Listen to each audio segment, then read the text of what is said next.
one man saying that is fine. If that's your opinion and you're not in it, that's fine. But there is an entire market of millions and millions of people that agree that it is a store of value. So, you can think one thing, but there's also a market, and markets tend to become efficient over time.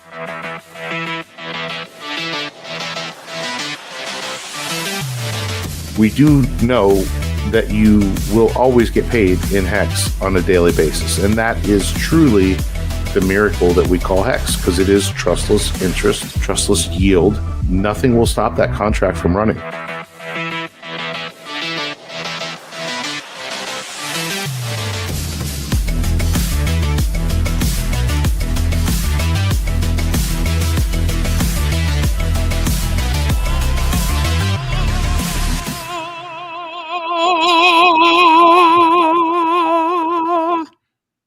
Welcome in, everybody, to the Creed of Crypto. My name is Bubble Boy Crypto. I have here with me, as always, my friend and co-host, Crypto Ewok. Welcome in to everybody in the chat. We got a whole bunch of people popping in. We got Dejin Moonboy in here. We got Valiant Low Key, Tam already in here. We got Moon Mutt. That's probably the best name in the chat right now. We got Valiant Low Key, Bitfinesse, Crypto 7, all kinds of people checking in. So appreciate all of you guys. Thanks for being here on the Creed of Crypto. Today we are going to talk a little bit about some bullish tweets from the one and only Richard Hart from last week. He is bullish on PulseChain. Are you? And that's something we'll get to the bottom of. We'll look at a couple of his posts from last week, trying to encourage some bullishness in a world where not many people are bullish on crypto in the slightest, not just PulseChain, but according to Big Cheds on Twitter just now, we're definitely headed to 71K for Bitcoin next, and it got like 100 likes and hardly any comments. So that's definitely what's going to happen. So we might as well just, go ahead and assume he's right. Hi, Pizza. Good to see you. So welcome into everybody on this fine May Wednesday evening. It is warm. We've had a very hot week where we are, Ewok. We've had some humidity, a little bit of rain today, but we've got summer vibes in the air, although we're still a month away. And kind of digging the weather. I'm sure you are too. So how are you feeling on this Wednesday evening? I'm feeling good. I'm loving the weather. Actually, I would pick hot over cold any day of the week. You get these hot temperatures and then thunderstorm, cool it off a little bit, and back to hot. But again, it's my preference of weather anyway. So I'm doing good. Markets aren't doing much, and Big Cheds doesn't have a whole lot of audience right now, it seems like. But it's kind of looking at the chart, it's doing kind of what we said it was going to do here, bounce back and forth a little bit. But we're hanging in there, man. Yep, just chilling out, seeing what's going on, and we've got PulseChain flirting with its previous all-time low. We've got ETH and Bitcoin taking a dump on Sunday, so fun to see that. I know everybody was kind of bullish that Bitcoin might get up to 85K, start to close over that number. It could still happen, but we've kind of been trained the last few years that anything good you think is going to happen won't. But Bitcoin and Ethereum kind of crashing down a little bit on Sunday and having a rough weekly close. So we'll kind of just start there. Look where we're at right now, and we're still down there. So BTC right now looking a little bit over 77K. We've got Ethereum at 2118. It has lost for multiple days now, and I think on the weekly it closed below that kind of key number of 2150. That a lot of people have been watching, so it'll go ahead and plummet right down to about $600 here probably in a couple weeks. We'll see. It's just what we've been trained to know with Ethereum. It doesn't do good things, but Bitcoin has in the last couple of years, and we've seen it come down. Sunday was not a great looking day. Again, comes down, closes the week on a low, and then we've kind of just been falling a little bit since then. And we've had the ever long conversation over the last months of what the hell's going on. What kind of cycle are we in? Is there a cycle? Is crypto dead? Will money ever come back to this? And what's just so weird and continues to be weird is the piles of evidence on the bullish and bearish side right now. And that's what we've kind of been talking. Like, we've never seen like a more polarized market seemingly than this. It's either been clearly horribly bearish or very bullish in past cycles with crypto. And I don't recall a time when it's been as split as it is right now. And I mean, if you look at the chart technicians, I mean, they're all going to be bearish, or for the most part. If you look at people following, macro trends and the PMI data and stuff, they're going to be bullish, because you look at, a new Fed chair being installed, Kevin Warsh, he's already there. His first Fed meeting will be at the middle of next month, I think, mid-June, where, we think he's probably going to be a mouthpiece for Trump. But forget about even what they do with rates. They're probably going to be printing money hand over fist at Trump's request. Mm-hmm. So I think that's going to be happening. Again, we've got these month after month, very, very good PMI readings from the ISM, over 52. 4 months in a row. I mean, that those are good and usually indicative of something that has been good in crypto.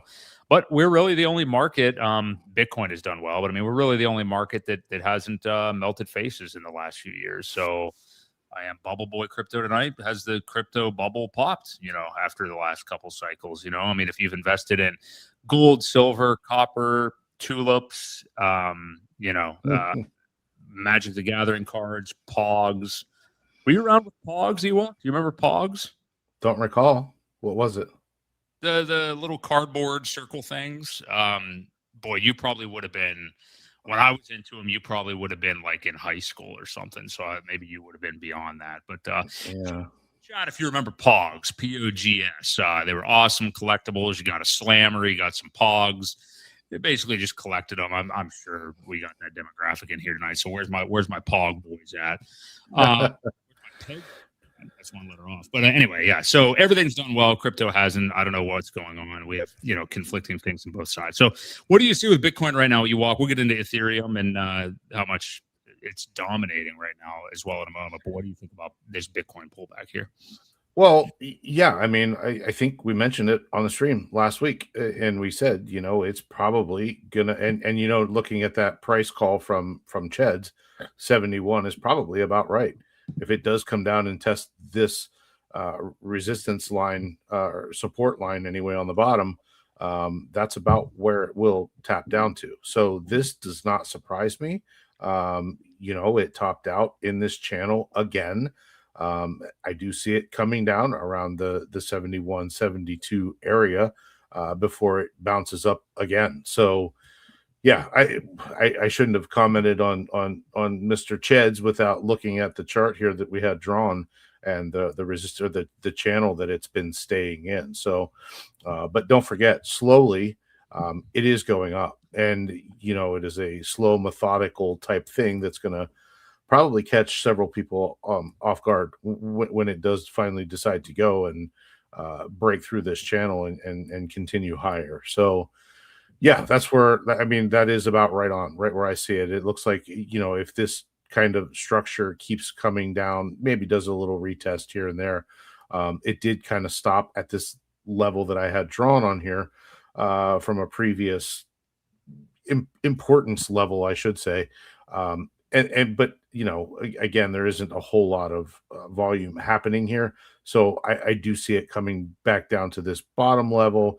Could be, when you get out to here, whatever time frame you're looking at, somewhere between 71 and 72 before it decides to bounce back up within here. So not a bad, that was probably a decent call. And I don't think 71 is terrible.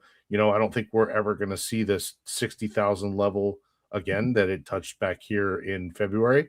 I do still feel that the bottom is in for this. But again, playing around in this channel, it's a healthy market. So, yeah, and I think you're right. Just because it would, if it would go down to 71K, that's not necessarily proving or saying anything. I don't think it confirms any kind of long-term thesis of, oh, okay, yeah, we're definitely going to 35K. No, by the fourth quarter or whatever. And I don't think it also confirms the bottom is in. But I mean, yeah, if we get good support at 71K, and then, I mean, it's if then, you know what I mean? If we do get good support at 71K and get back up into the 80s, that would definitely be encouraging to see again. Sure. The rejection we just had is obviously not good. I mean, it doesn't mean either that we're destined for 35K. So, yeah. Well, again, I think it's healthy. I don't think it's terrible. Like, when you say it's not good, it's not terrible news. It's not like it just met a wall and just fell straight down. Tons of selling or anything like that. I do think that, there are still people that are out there that haven't made it and are still trying to leverage things. And that's, going to exaggerate price performance, especially to the downside. They're trying to make everything that they didn't make or lost back on a couple moves, and it doesn't work that way. And until people get really washed out and don't have more, again, I think this is what we're going to see, this sideways channel movement. Yeah, that makes sense. Do you want to take a look at Ethereum and Sure. how fantastic it's doing? Its ratio to BTC has continued to move down. We lost 0.003, as far as the ratio goes, quite some time ago. We're down at about 0.027, I think, at this point. ETH, again, as I mentioned, under that kind of key number that it was closing above of 2150. So I think the longer we close under there, it's not going to be great. But who knows? I mean, the thesis with Ethereum, from I guess what you would think would be logical, is the fact that it did nothing of any remote positive. I don't even know what to say anymore. I mean, it went from 850 to 4,900 in this bull market. Okay. But obviously that's heinous compared to what it had done previous to that. I mean, it didn't even do 2x over its previous all-time high. So it would make one think, maybe I'm wrong. I probably am wrong. But it would make one think that it's not going to go the whole way back down to 850 again. You would think that maybe you'd have a more shallow bear market since we didn't have the retail blow off top. But then I've heard other people make the other reasoning with, well, it didn't go up that high, so it's going to go down even lower. I don't know. I'm lost at this point. I mean, I'm like kind of on the verge of insanity when it comes to, assessing these prices and stuff like that. I don't know what's going to happen. And the shorter term we think, the more we're going to be wrong. But yeah, I don't know. What do you think about Ethereum at this point? Well, yeah, I mean, I think you're spot on. I think because it didn't get a run up, and again, we've talked this till we're blue in the face kind of thing. When you get these severe pullbacks is right after you get the massive hockey stick run ups, like somebody in the comment, I don't even remember, KB said, I want the hockey stick candle at this point. Well, when you get those hockey stick candles, that's when you get the massive drawdowns. And we just didn't. So I do see that the pullback much less. Again, very methodical. Now here we have broken through this trend line that had been set. So how far below do we go with Ethereum? We know it's tied to Bitcoin. When Bitcoin runs, Ethereum usually runs a little bit more. And if Bitcoin is on this downward turn, how far below this level does Ethereum actually go? So, that's the concerning part. Now, 850 area, I don't see that happening, but anything's possible. But I'm not seeing that in the cards. That was, you may get a test of this low back here, 1300 again if it goes anywhere down that low, but I do not see an 800 type thing from the couple years ago past. So yeah, I mean, again, it is what it is, and the markets are rough right now. And I was thinking about this the other day. In order for people to win in crypto, sizable wins, you have to have a lot of losers, right? And you have to get a lot of people washed out. This is a player versus player type game. And for you to win, someone else or several someone else's has to lose.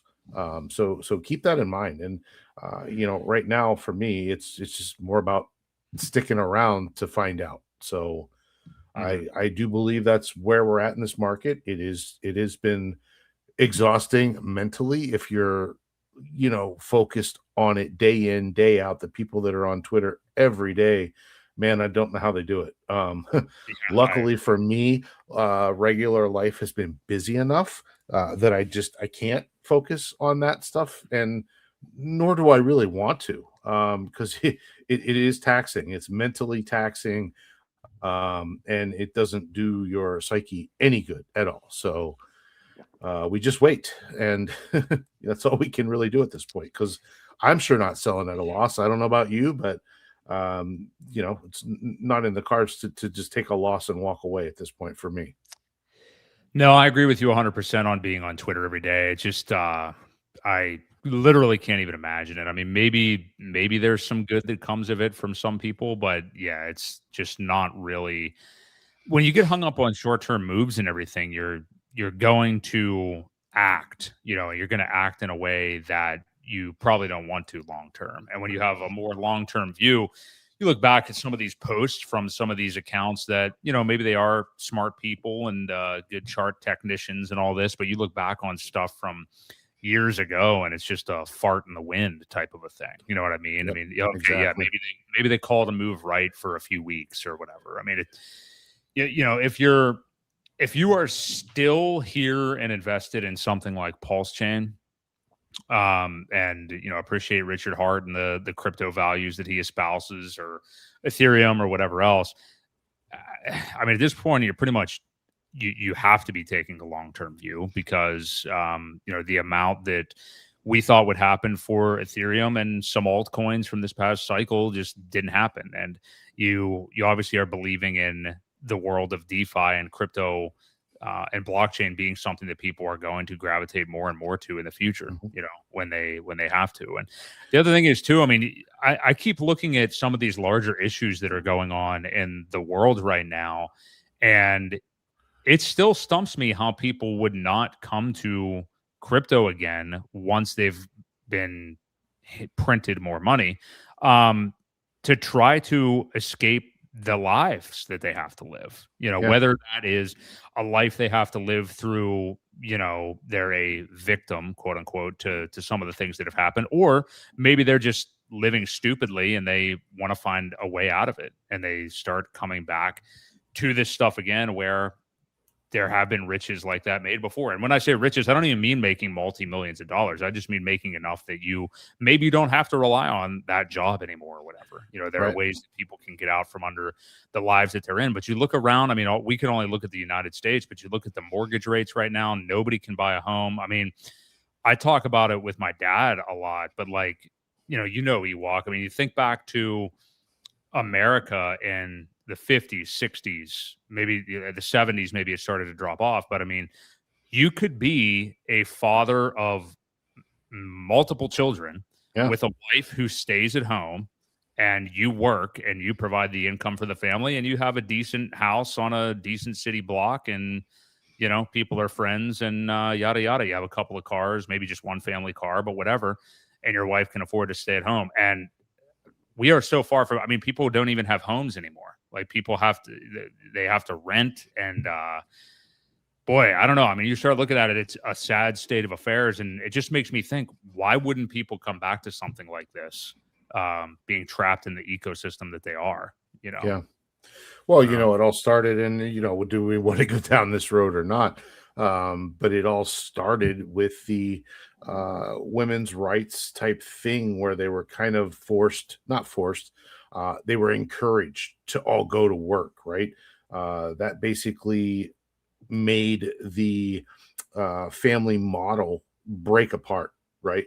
You had a mom staying home, being a mom to the kids, and things like that. And then, they, again, not that there's anything wrong with women in the workforce, but that was purely set up by the government.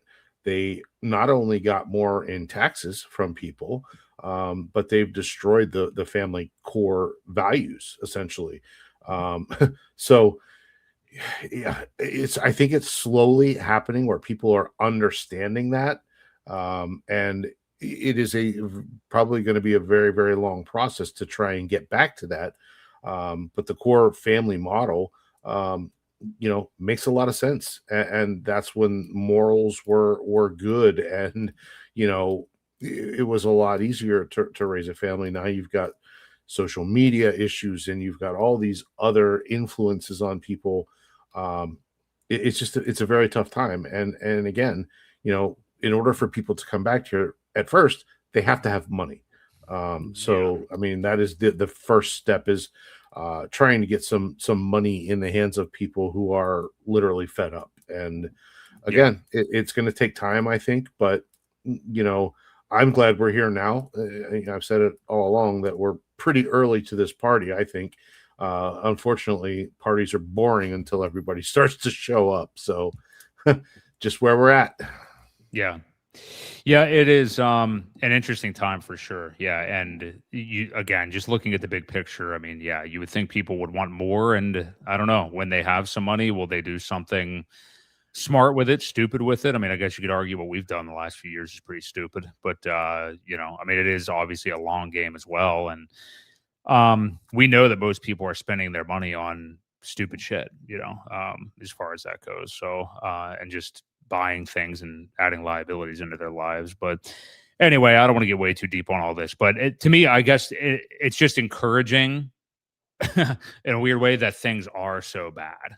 You know what I mean? That you would think that people would want to find a way to make things better for themselves. So, anyway, so that is that BTC and Ethereum. Let's go ahead and move on to PulseChain and see where we're at here. I mean, I know we've been flirting basically with the previous all-time lows when it comes to a lot of the ecosystem. If you wanted to get that pulled up. Okay, there we go. So we've got Pulse right now sitting at 507157. I don't know what that is off the lows. I think there's a way to sort it that way. Is it? No, it's not that 1.7%. There you go. What? That can't be real. 81% off the all-time low? I don't think that's definitely not right. Yeah, I don't know where it's getting that. I'm pretty positive that's wrong. Anyway, it's flirting with it. So maybe the goalposts have been moved to I don't know for what reason. We got PulseX at 505434. We have Inc at 31.5 cents. Hex at 0012. eHex at 305525. So yeah, what do you? Oh, is ProveX not? Oh, okay. Yeah, not on that one. I forgot to do this one. There we go. Fault. I just realized right now that it was different. And then ProveX. Once again, just like last week, it's now at the lowest it's been since we've been on a stream, since ProveX has been launched. It still hasn't quite reached that area of the sacrifice rate had you been in the pool that got the biggest bonus multiplier, but it's on its way anyway at 4 zeros and a 5 even pretty much. So if you want to look at Policy Walk, I mean, we can do that. I know you've had a channel that we've been following that it's been staying in, and this area that it's in right now and even slightly below it is where it's bounced off of, quite a few times. And we hope that holds. I don't know if it will or not, but if you want to take a look at the Pulse chart, we'll see where we're at now. Yep, I'm pulling it up here, and I think we can see it now. Yep, we see it. Yeah, we actually broke through it. I did draw this channel, the trend line that was the downward trend line. And I thought that if we could stay within this other channel, that things would look good. I just saw the other day that there's a certain validator that's still out there emptying their positions at like 10 grand a clip. And this is kind of the result of that. Now, we do get back to, again, this former level that I said we hit 1, 2, 3, 4, 5, 6. Now we're at 7, 8 candles. So it is very clear that this price is being defended at these levels. Somebody does not want it to go any lower than this.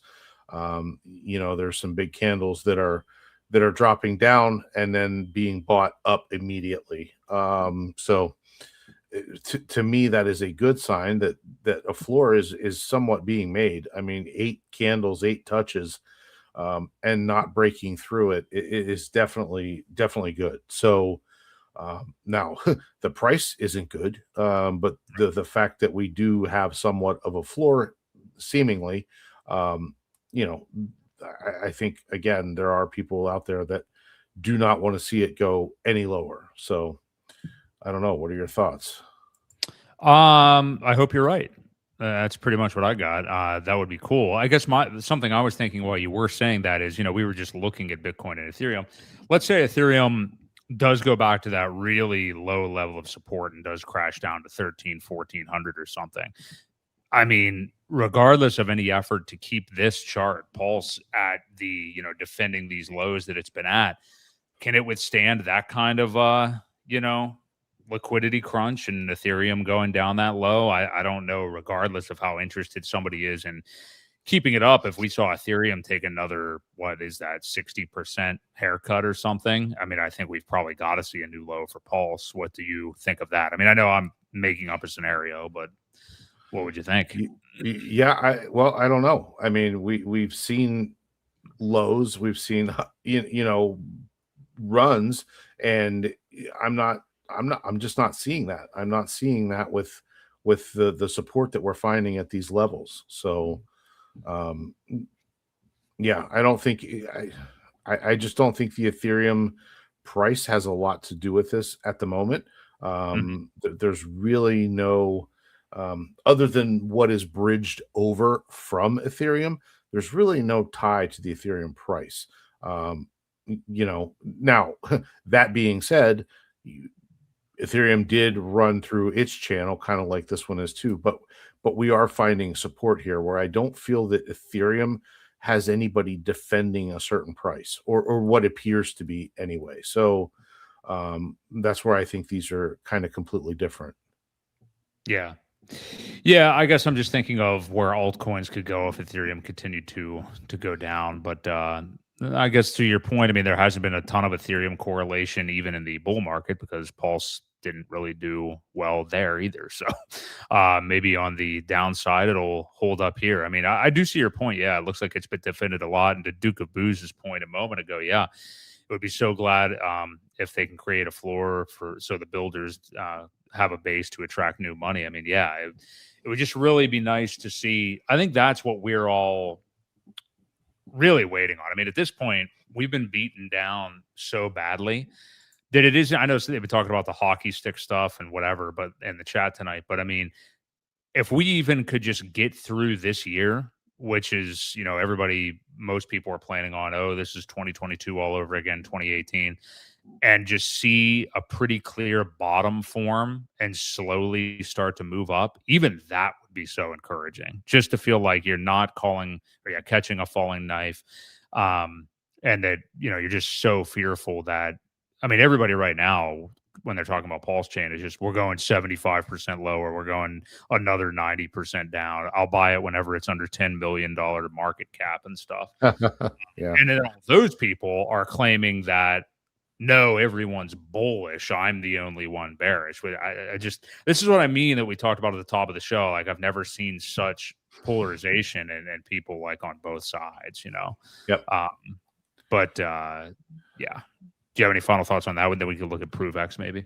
No, let me get that loaded up here for us. So ProveX, yeah, this is the lowest price it's going to be since it has been a live token, other than when it launched. So it launched basically at about 4 zeros and a 4, the price would have been. And again, if you were in Buck and Dylan's pool, you would still even be in profit from that as of now. But as you can see, as Ewok pulls up this chart, we're at 4 zeros and a 5 now. So that would put, the pool sacrificers in a little bit of profit. Most people are, 50% down on their investment right now. And this chart does not look good any longer. You can see it's been coming down for quite some time. We can see way back in the first week of it, those big green candles whenever RH had a couple posts about it. And then we saw it move up. We saw most of that get erased. But then we saw another move back up before lots of selling again. Now, the thing with this is as bad as the recent chart looks, it's also like, how many people are there to sell? And I think I heard Buck say this the other day, and it makes a lot of sense. One would think, and we're not there yet, but one would think that maybe the ProveX pool sacrifice rate, which again, like I said, is about a 4 zeros and a 4, that would be a kind of a natural bottoming area due to that fact. To reset what ProveX is a little bit. I mean, this thing only raised $16.5 million. It's Right. not liquidity bonded really a lot with the core tokens of PulseChain. It's more so bonded with stable coins and Ethereum. And all of that by design. So what do you make of the idea from Buck though about this thing bottoming around that 4 zeros and a 4 range and where we could see this go? Yeah, well, I mean, it makes sense, right? I mean, if the thought is people want to still take profits and think that it may go lower, they would do it now, right? Before the rate that they got in at, thinking they're going to catch a better price, or just take some profit and leave. To your point, there was only $16.5 million in, which I can't think. So what do we have left for? I mean, there's still 837,000 of liquidity here. So there's plenty of liquidity for people to get out if they want out. But I do agree with that. I never really thought of it that way. But the natural floor being, we did just crack through that 5. We're now at the 4 zeros 4928. So we may find out soon, right? I mean, it is a kind of a natural free fall here with everything. But again, that does make sense. I mean, that is still a ways down here at the 4. Was it? I don't remember. Was it exactly 4 zeros 4? I think it was like a 4-2 or a 4-3 or something like that. It's give or take, and also it's dependent upon not to get too granular with this, but I mean, did you get the absolute best sacrifice rate within the pool? Did you right? Was it not quite? You know what I mean? So it's around that number, for most of the people that got the best bonus. Yeah, and I think that was obviously, so that would have been within the first 5 days of the best bonus before the rate started to change, and the fee from them got a little higher as well. So yeah, I mean, it makes sense. Again, I still haven't seen any test of people like removing that liquidity that I had maybe suggested before. I wish we could do that to see if it makes a difference. But again, people aren't going to just remove liquidity because I asked them to. So we know that probably won't happen. But I just find it interesting how movement and things stopped whenever the extra liquidity tied to the other things was added. So I don't know. I just find it odd.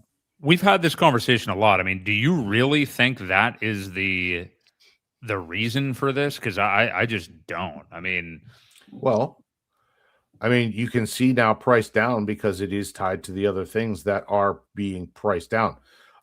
Before, when it was tied to USD, USDT or USDC, USDT, DAI, and Ethereum, price was holding up much better. Now it's tied with all these other tokens that are coming down that people are really selling hard. Like I said, we have a validator that's been selling $10,000 a day clips for days straight. So I don't know. I mean, that's clearly what's contributing to this. It may not necessarily be sells, and that floor may not actually hold because it is tied to that other thing. Now, because there seems to be a floor with where PulseChain has gone, that could be beneficial to not go further because of that. So there's a couple different things here that you kind of have to play part of here. So I'm not sure. Does it have something to do with it? Maybe. No, there's no way to really know. I'm not in Richard's head. So, but I just find it ironic that whenever that happened, the support did stop. Yeah, I don't know. Because this has kind of been the playbook with every other token as well. I mean, like he's just letting it bleed basically to get people out of it. And I think with this, I mean, I think the difference is like you can get the people out of it far quicker. You know what I mean? And Sure. obviously, because of the environment this was launched into, in a bearish environment already, instead of the markets going up or having any headwinds, that can probably happen a lot quicker. The other side of that, though, is a big part of this, other than ProveX having product market fit and being a privacy on ramp into crypto and everything that you can use on many chains. It also, because of what the product is and because of the token mechanisms, was supposed to be, I think, kind of an advertisement attempt in itself. Like that the chart, which again, it's only been in existence for what, 2 months now or something like that. We just crossed 2 months, I think. Yeah. But I think the idea was that the chart is not as correlated with the other tokens because you want it to be good looking and attract people in. I mean, at this juncture, obviously that is not the case, but we also don't have the product yet, which Right. you and I have both kind of said that we think we'll get, in the summertime, if not by the summertime, which is still another month away before it's technically summer.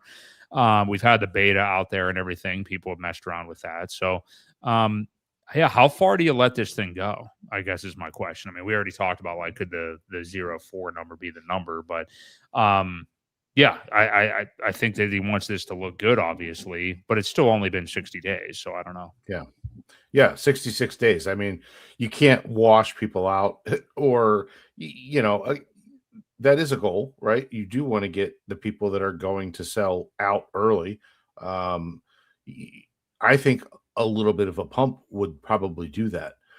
If you're gonna try, get a little pump out of it, get them out, wash them out quicker that way rather than the slow bleed effect. But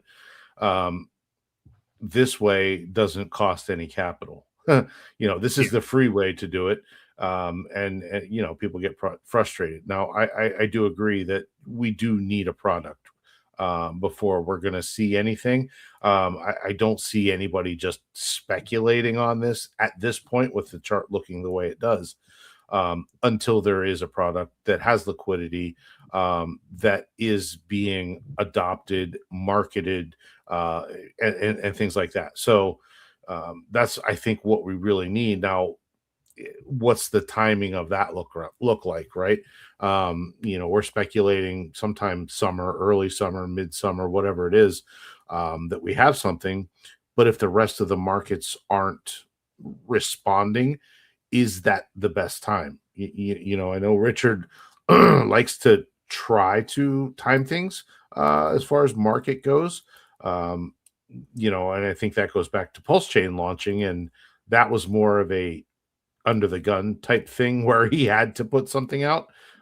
We've discussed that at length as well. This is a different situation, right? So this is not a SEC is coming after you type thing. You've got to get something out there so you do have a product, to talk about. So yeah, I think that's really what it's going to take. I think you're going to need a viable product that has liquidity, that people are getting behind, and people are using. Yeah. Yep, I think so too. So it will be interesting as we've seen it come down here. But yeah, the thing out of all this PulseChain conversation that I'm interested in is whether that bottom for Pulse continues to be defended as it looks like it is, that you keep talking about, Ewok. So we'll continue to watch that. Any final thoughts on the ecosystem prices before we move on? Nope. Just remember, it can always get worse. Yeah. So get ready for that. All right. So if you guys are here and enjoying the stream, do us a favor and hit the like. We appreciate all of you being here. Pretty active chat tonight, and viewership's actually a little bit higher than it's been in the last few weeks. I don't know what that's a sign of. Maybe people just like to commiserate and hang. But DJ Moonboy says, maybe if you shave that beard, we could finally go up. Yeah, Ewok, I think you might need. I want to see you barefaced. I don't mean trim it down or something. I mean, I want to see a Baron. We're talking Barbasol. Yeah, I want you totally clean shaven. Do you think you could manage that? Probably not. I threw all my razors away. Haven't used one in so long that Okay. I'd have to buy a new one. Here's what I think it is. I think Chaos Agent sent all his friends in. Who's Did Chaos? you see this comment? I don't know. Yeah, I saw that earlier too. I thought it was kind of funny. I don't know who he's talking to. Well, probably you. I mean, you're the one that Maybe. said the whole thing. You're the one that downed all the beautiful women that we have in this country earlier, and just said that they were not needed. So I guess that was about That is you. not what I said. Jeez. Yeah, that comment was so. I did see it. That's so interestingly on the nose that I wonder if it's just a troll comment, actually. But Isn't that the same character that posts in our YouTube channel all the time? And I don't know. There is some chaos. I don't know. yeah, We know it's not Johnny Chaos anyway. No, but it's not there's Johnny. some crypto chaos dude that comments on every single one of our videos about how stupid we are and how much PulseChain sucks. But he watches every single video and comments on every single one. So he's a fan. Maybe he invited all his friends. He may have. Yeah, I didn't realize that's who you meant, but yeah, probably is him. Anyway, we got toxic masculinity boy Ewok here. I'm gonna start calling you Andrew Tate. I'm gonna start calling you Crypto Tate. There you go. All right, so let's get the toxic male opinion on what's going on with Alex and all the shit he's got going on. So Alex McWhirter created Icosa and Hedron to build on Hex a couple of years ago. He's working on a whole bunch of stuff right now. And Ewok, I'm going to be honest with you. I don't want to read all the stuff he's posted. It's like there's a lot. reading War and Peace. But yeah, I'm just glad, which actually that makes me just realize he's been kind of silent over the last few days. But it's been good having him back. He's working on a wallet called Copy Barra or whatever that he's calling Cappy, kind of like Rabby wallet. Is it a fork of Rabby? Kind of not. He's also working on his Sigma protocol. It is Sigma, right? Yep. Am I making that up? Okay. Which is like, a crypto index of tokens and things. He's been posting all kinds of stuff. I'll let you pick what you want to look at and what you want to cover with it. I know it's a topic that you have wanted us to get into. I don't want to read it. I don't know if you do, but yeah, what do you make of what he's creating right now? And it is another wallet. I mean, I guess it's good also to always to have a reliable person as smart as Alex and as committed to this ecosystem as Alex create anything. You know what I mean? Yeah. I think that's good. We've got Internet Money Wallet. We have Liberty Swap just created the ZKX wallet, which is awesome. And now we have Alex doing this as well, which looks like it's kind of, again, similar to the Rabby wallet, but of course, totally integrated into PulseChain. So, yeah, what do you make of this and what do you want to cover with it? Well, yeah, I mean, he's talked highly about Rabby for a long time. And so he decided that maybe we should start with this one here. Let's jump over to this where he says, Cappy doesn't have to just be a fork. And the new features that are being implemented is the simulation, where Rabby did have a very good simulation feature where it basically told you what was going to happen before you clicked and submitted the transaction and signed it. So that's good, because I know people have submitted buys and sells and things like that and gotten robbed because they didn't pay attention to this, or there was no simulation for it. I think that is a good feature. This offline watch only address signing. So it says if you have a watch only address, Cappy can export the pre-signed transaction, which you can take to a fully air gap system, sign it, and then put it back into Cappy for submission, which is a very, very technical level of keeping your hardware wallet or whatever wallet offline to be able to do this stuff. So very technical, very above my pay grade kind of thing. But some of these features are pretty awesome. And Alex has always been a solid creator. Hedron and Icosa, both still working extremely well. Update website, different things like that. So again, anytime you've got guys like this with their intelligence building on the chain, it's bullish, right? I mean, obviously they're invested in it, but for them to be building right now when things are so low, I can't see it as anything but bullish. So he does go on to say here that the Cappy, the early website is up. It's cappy.cash. And yes, to your point, I'm glad to see more wallets being made. I think KG came out and said, he was happy for it too. Good things come when there's competition, right? It keeps each other building. It keeps not really keeps them honest, but it does, create competition, creates people to make it better, improvements. So I'm happy to see this. I did like Rabby whenever they were supporting PulseChain. I thought it was probably one of the best that we had at that point. So if this is going to be very similar, I'm quite happy. I'm happy with Internet Money. I'm used to using that now. Quite happy with it, but again, I'm excited to see Alex do this, and if that's what his wish is, then we should support him. Yeah, I'm really glad to be seeing him doing this and just being active again. I mean, he even wrote, damn, I wish we had this one. I don't know where it was, but he even had a nice post just about PulseChain in general the other day and just his feelings on it. Just with what's gone on the last few years and his continued belief in the ecosystem and being bullish on it long term. I don't think I bookmarked that one, but that would have been nice to look at too. Is there anything else? Find it if you'd like me to. I don't know how long it's going to take, but if you want, was it before or after the Sigma? No idea. I may be making it up for all that, for all that matters. So, is there anything else to this post or anything else with Cappy that you want to look at individually, or?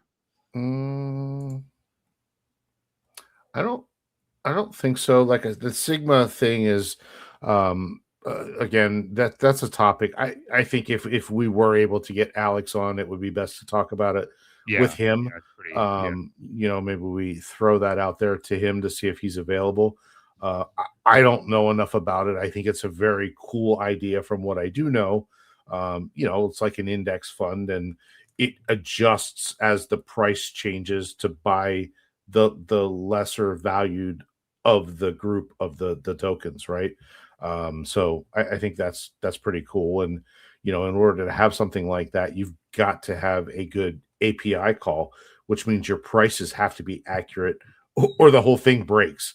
So I know Alex has several APIs that support many of the websites in this ecosystem where he's providing that for them. So pretty cool.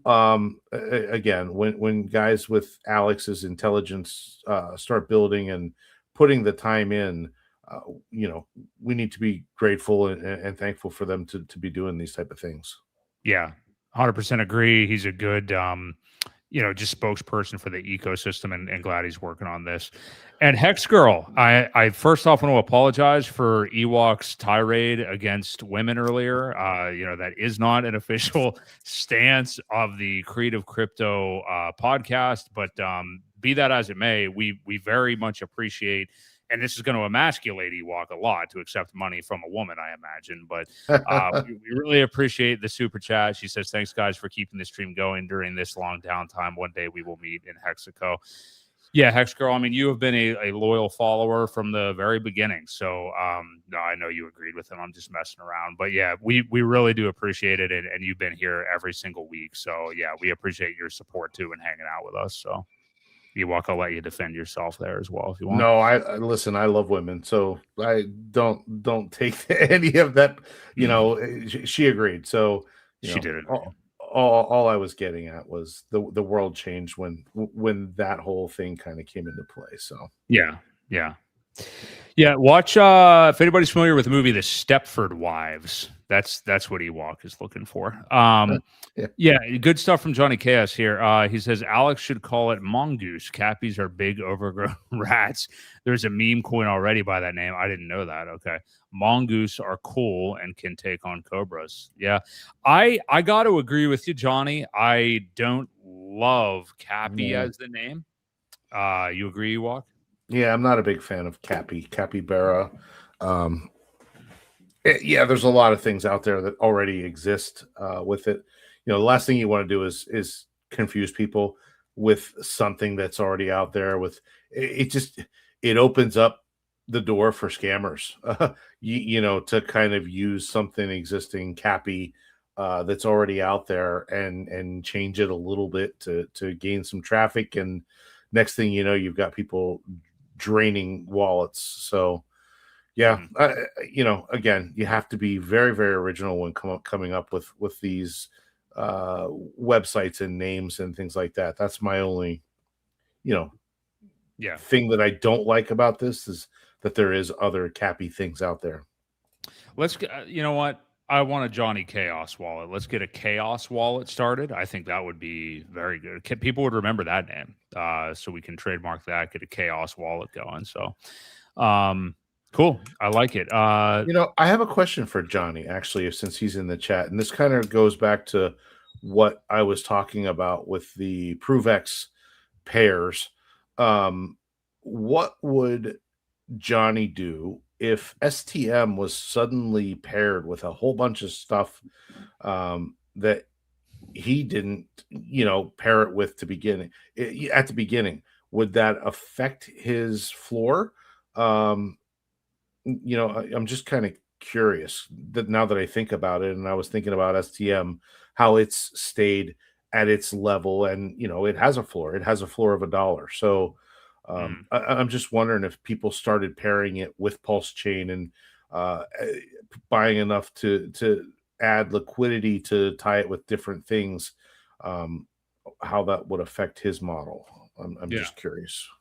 We'll drop that in the chat for us when you get a minute, Johnny. Yeah, good stuff. Not unless they buy them all, he says. So, well, then the price would already be up there high enough. So, all right, fair enough. Okay. ProveX making another low as we're speaking. It's now under 5 and at 404962. I think we can probably guarantee that we're gonna go down to that 40 number. So just happy to see that. So yeah, cool. Let's move on. Good stuff from Alex for sure. Did you have one more thing to say, Ewok? Sorry. No, I'm good. Okay. Let's go ahead and we can finish off with some of the bullish tweets from RH last week. And, it's interesting. Richard, this week, he's calling everybody, idiots and the like for clicking dumb links and all that stuff. And then for the dutiful crowd that's here just watching their bags go down and still showing up to stream and hope the prices eventually go up someday, I feel like he throws those people a bone every now and then with posts like this. So let's see what he said from last week. So this is about 6 days ago. He says, PulseChain, PulseX, Hex, and ProveX all have more potential for maximum gains than Bitcoin does because BTC has a $1.6 trillion market cap already. It's been around for 17 years already. You are not an early adopter in Bitcoin. Those 4 coins all do things that BTC can't. PulseChain has better potential, better technology, higher throughput, lower fees, a more secure and less owned by governments and banks to boot. Hex did a 10,000x in price in the last 10 years and doesn't make electricity companies and mining hardware manufacturers rich at the cost of the price. PulseX removes middlemen from trading. It's just you and the code. ProveX uses zero-knowledge tech to enable peer-to-peer trading and issue other kinds of proofs. Better potential and better tech. And then I don't know if he had any response to this. We got a little dragon there. And yeah, good stuff from Crypto Coffee. So just a general bull post with kind of a marketing headline for each one of those products, basically, right there. And I think that's, as we move away, because a lot of people will read this and be like, well, what good is the Hex 10,000X now with how down everybody is? A bunch of people have their tokens locked up and blah, blah, blah. number one, I think if you did completely do that, and I'm not directing this at anybody, but like if you did completely lock everything up, I mean, you have to take some responsibility there. But with what Richard is saying right here, I think he's also like, look at the marketing points that he's using here. Like, you want to have something like that to market. And that even goes, not to rehash the EHEX Hex debate or anything like that. He's still quoting a 10,000X from Hex. Well, which Hex did that? Because if you look at Hex on PulseChain, I don't see a 10,000X there. So another reason that EHEX will never die, and he's talking about that. So, but what he's doing is really advertising all this stuff here, and he has different feathers in his cap, and you can see kind of the directions that he would want to go if money ever moves into these markets again, if crypto starts to go up. So, what do you make of when he posts things like this, Ewok?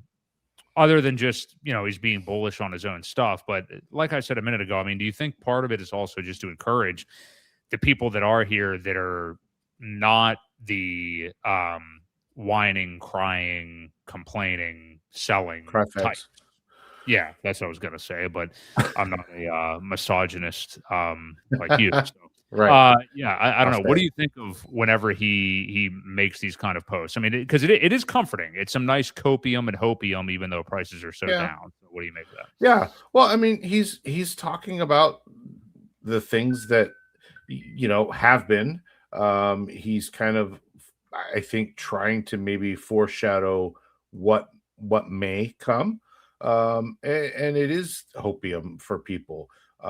He brings up good points. The tech here is better than Bitcoin. I think just about anything new. Ethereum is a better tech than Bitcoin. So we're not alone with the technology, but this ecosystem in general has way more potential. Obviously, we're not new, or Bitcoin is not new. It's been around forever, and the chance of our ecosystem having much better type of X games, gains is higher than what X gains, not games. Yeah. Sorry, is higher. I mean, there's a lot more chance of it doing more X's anyway. Now, here's the thing that,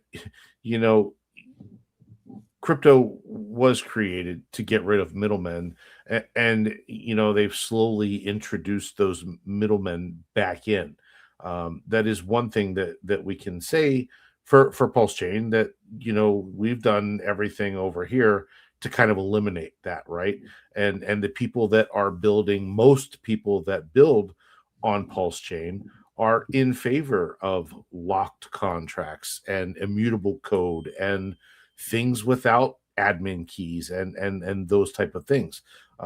It's just different, right? So I think at some point that gets appreciated, and I think what he's trying to get at is that, hey guys, we're different over here and we do things differently.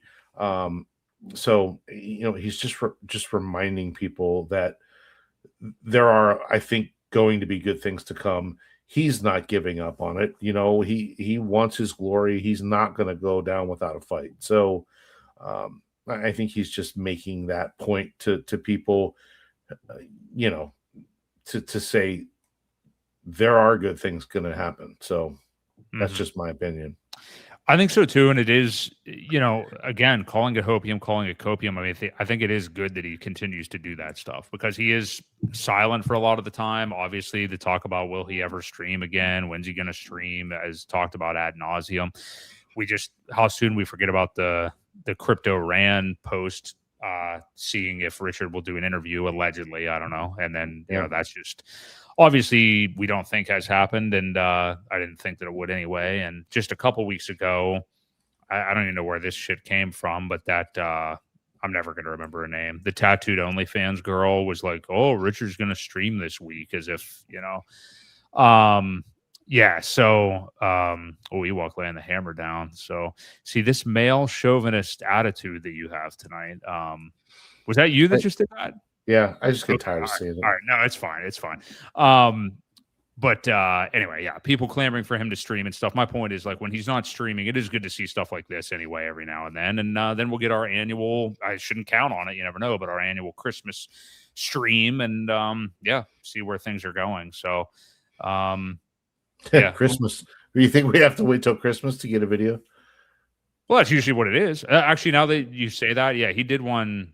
Did he just do one? This was that last month, or what am I thinking? There was. That was a year ago, actually. I think maybe that was last No, April. it was right before the ProveX thing. There was Oh, a yeah, you're right. there was a video that was released in I don't before the sacrifice. Oh, okay. I don't know. I'm pretty sure that's Christmas time. That was That was not Christmas. Yeah, because the ProveX sacrifice started in November. I'm pretty sure it was Christmas. Who Was it? cares? Yeah, I'm pretty sure. I Holy don't know. cow.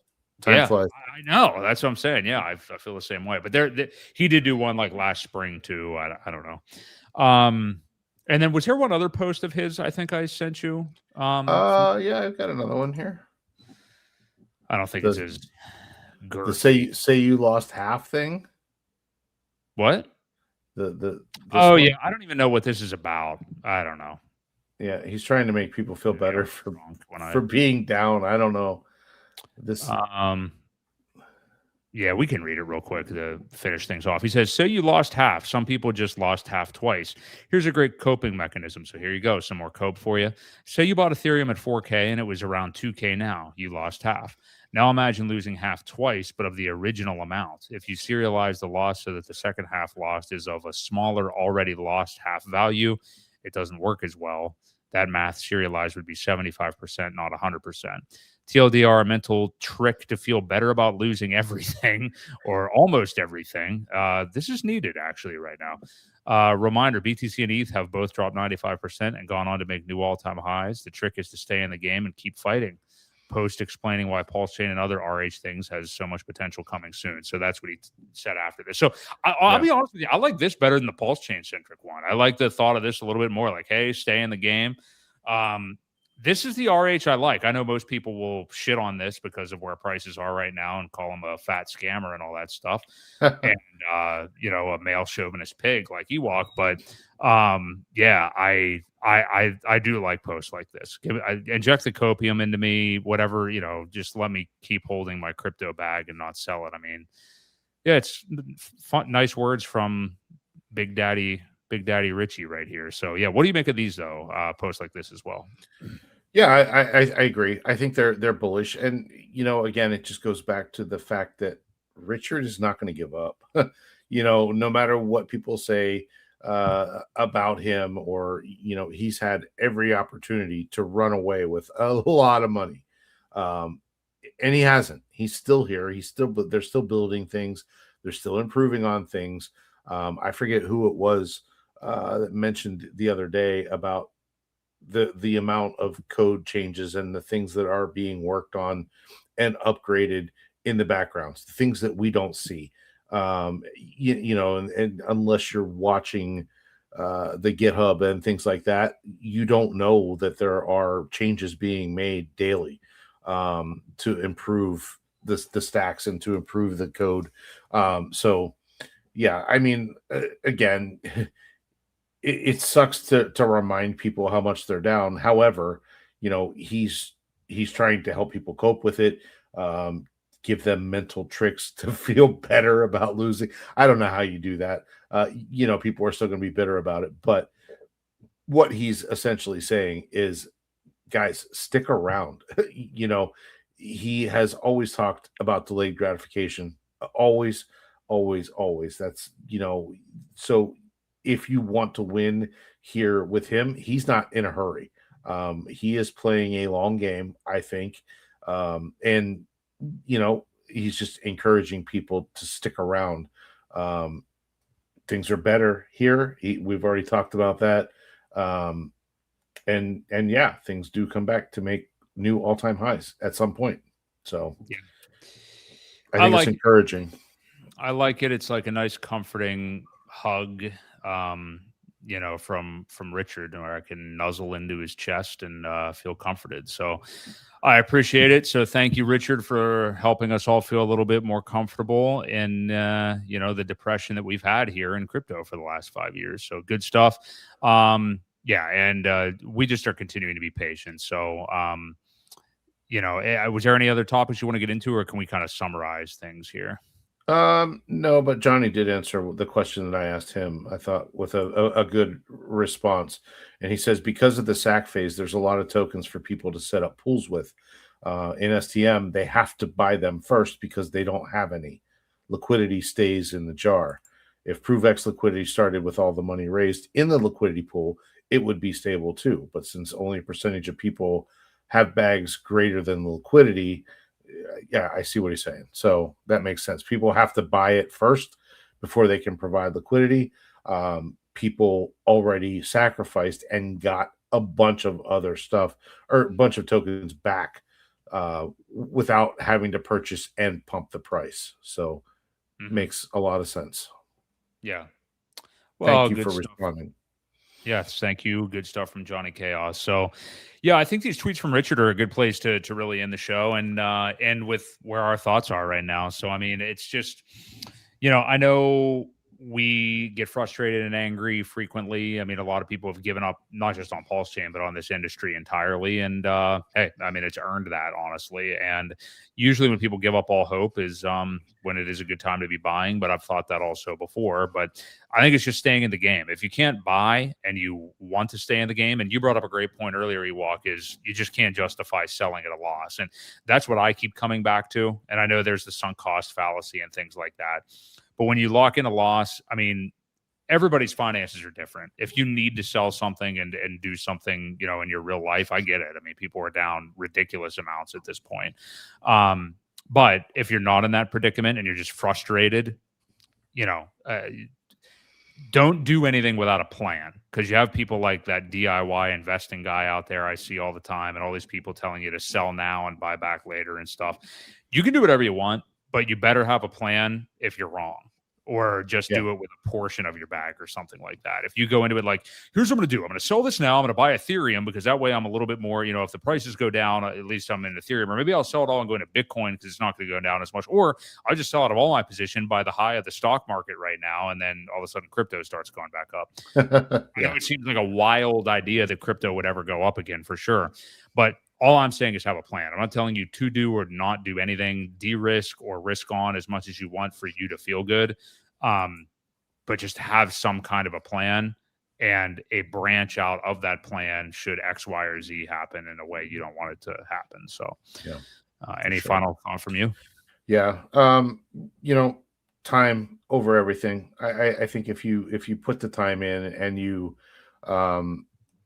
outlast the people that couldn't take it, there's a lot of people here that wanted a quick return and they didn't get it, and now they're the ones that are leaving. And what I said earlier was, for us to win, someone else has to lose, right? I mean, we know that, and because we lost. Well, we haven't lost. We didn't sell. If we haven't sold, we didn't lose. So, okay. If you feel the need to sell now and buy it back. At least you can capture the losses on your taxes. That may make you feel better. I don't know, because there isn't. I know with stock market, you can't harvest losses like that. You have to wait, I believe, 30 days or something before you can buy back. It's not the same with crypto. So, if you really are down that much, maybe a tip would be to sell chunks of it and buy it back and capture your losses. At least you'll have a write-off. So, it's just a thought. But I think time is definitely, something that you have to understand and be willing to put in for this to make anything on it. So, obviously we know it's not going to happen overnight at this point. So just got to outlast them. Yeah. Another thing I meant to say at the top of the show, Dave Hoffman from the, that Richard made cry. What's that podcast called? Bankless.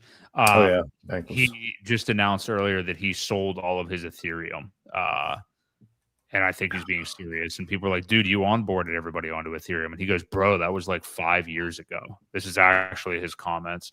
And then he says, I still believe in Ethereum, the network. So yeah, he's all out of Ethereum, supposedly. So interesting stuff. Good to see. Yeah. Good to see. All right, well, that wraps us up. Hey, you guys have been amazing tonight. The viewership ticked up a little bit. Maybe that means the bull market is on. Here we go. Hockey stick. We're in hockey stick zone now. I think every week gets a little bit better. I think every week has kind of ramped up a little bit by a little bit, and people may be starting to come back a little, maybe. I don't know. I mean, if you continue to, criticize the lady folk around, I don't know how long we'll be. Notice Tam didn't comment for the rest of the show. So true. I scared her off. I'm sorry, Tam. But yeah, Hex Girl agreed with me at least, and thank you for the $20 super chat. We appreciate it. Hex Girl, yes, you're the star of the show tonight, so thank you very much. Tam, all the ladies within PulseChain, and all the ladies around the world. We appreciate you. We got Johnny Chaos tonight, DJ Moonboy, countless others. We had Bitfinesse. My scroller thing's not working, but some people call it a mouse. But yeah, we appreciate all you guys. Valiant Low Key, you guys have been awesome in the chat tonight. We do this every week at 6:30 p.m. Eastern Standard Time. Planning on being here next week, doing it again. We will let you know. Pizza, thank you too. We will let you know if maybe we've thought about maybe doing shows a little less frequently here and there, just because of real life stuff and things like that. But we'll cross that bridge when we come to it. There's no point getting into it now. And there's Tam and Hex Girl. So appreciate all you guys. Have a great week. Hopefully we'll have some more crypto developments to talk about here. I'm sure we will next week. So for Crypto Ewok, this has been Bubble Boy Crypto. And we'll catch you again right here on the Creed of Crypto. See you guys. See y'all.